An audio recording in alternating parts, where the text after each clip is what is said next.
O terceiro round da batalha em Shinjuku começa. Finalmente os spoilers do capítulo 244 de Jujutsu Kaisen saíram.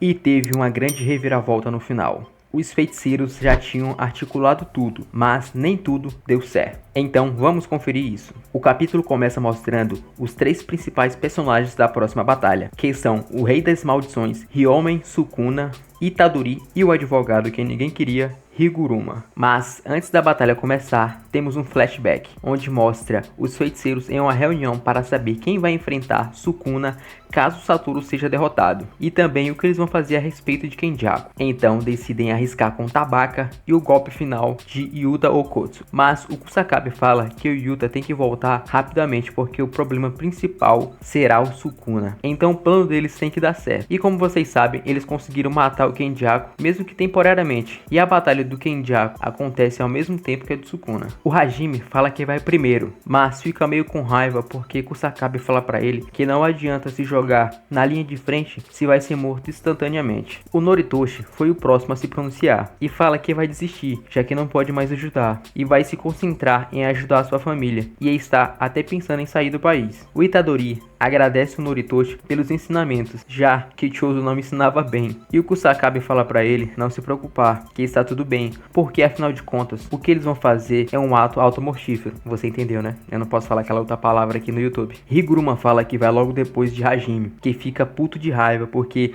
Higuruma está presumindo que ele vai perder facilmente. O Hakari fala pra ele não ficar com raiva, porque isso é apenas por precaução, e Hajime fala que ainda não aceita que achem que ele vai perder, já que ele se acha o mais forte, e a cara que ele faz de raiva é hilária, cara. Higuruma fala que pode ter uma chance de usar a espada do carrasco se ele conseguir usar a sua expansão de domínio e o Sukuna for condenado à pena de morte. Assim, basta encostar a espada no Sukuna que ele vai de raça pra cima. Como Itadori também já foi julgado, ele sabe mais ou menos como funciona a expansão de domínio de Higuruma. Yuji fala que vai depender de qual crime cometido por Sukuna será levado em consideração pelo juiz. Então não é algo que o Higuruma possa escolher. Higuruma confirma que é verdade. Então Itadori começa a detalhar os crimes que Sukuna cometeu quando estava sobre a posse do seu corpo, como a tentativa de assassinato contra Megumi, a tentativa de assassinato contra Satoru Gojo, o assassinato de duas garotas do ensino médio, a tentativa de homicídio de um grande número de pessoas, a destruição de edifícios em construção e por aí vai. É crime que não acaba mais, cara. O cara tem a capivara grande, enorme. E no caso da apropriação do corpo do Megumi, dependendo das condições do seu corpo, ele pode ser julgado por assassinato e crime de obtenção de cadáver. Cara, se o Sukuna fosse julgado no Brasil, ele recebeu uma cidade com seu nome, certeza. Mas, no caso da mãe de Junpei, ele possivelmente seria absolvido, já que os dedos de Sukuna são objetos amaldiçoados. Então, sendo assim, é difícil processar Sukuna por um crime, sendo que ele diretamente não tem culpa, pois ele não estava ajudando e nem encorajando a maldição que cometeu o crime. Yuji fala que no acampamento juvenil foi algo horrendo.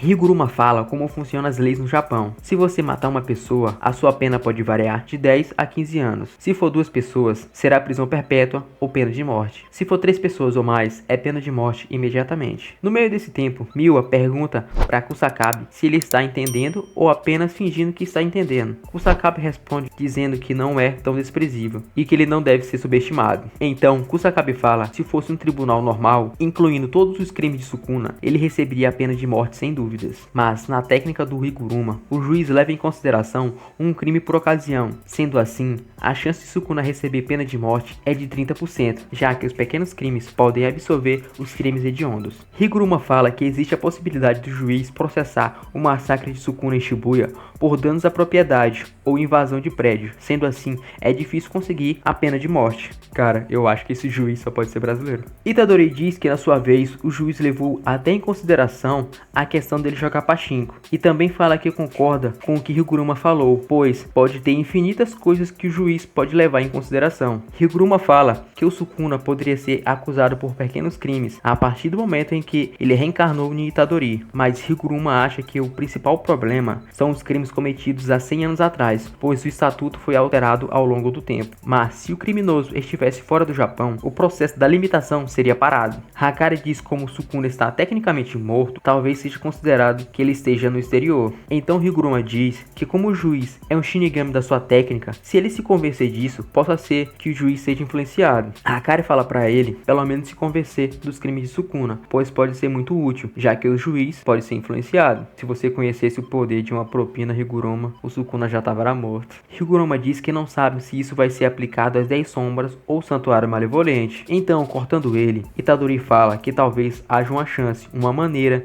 de dar a pena de morte no Sukuna, como se tivesse um plano. Então muda para Sukuna sendo atacado pelos corvos de Meimei. Sukuna desvia e os destrói com seu poder de choque. Meimei, que está olhando com um binóculo em cima de um prédio, fala que sabia que eles poderiam ser derrotados por seres do nível de Gojo, Kenjaku e Sukuna, mas todo mundo desvia, então pode causar algum dano se acertar. Então ela fala que vai deixar o resto com Higuruma. Higuruma faz um ataque com seu martelo e Sukuna desvia. No entanto, seu alvo era o chão, que levanta destroços, que é usado por Itadori para atacar Sukuna, que também dá um soco que é bloqueado, assim criando uma distração para Higuruma lançar a sua expansão de domínio, Sentença Mortal. E uma reviravolta aconteceu. Quem foi para o banco dos réus foi Itadori, que está sendo julgado pelos crimes que já tinha sido julgado e condenado antes, que foi o massacre de 31 de outubro de 2018 em Shibuya. Higuruma diz que talvez tenha a possibilidade do juiz colocar Sukuna como corréu, visto que foi ele que estava possuindo o corpo de Itadori na ocasião. E fala para o juiz que Itadori é inocente, pois no último julgamento ele deu depoimento falso, e que o verdadeiro criminoso era Ryomen Sukuna, que olhando para Itadori dá um sorriso. E aí, você acha que Itadori vai ser condenado? Comenta aí.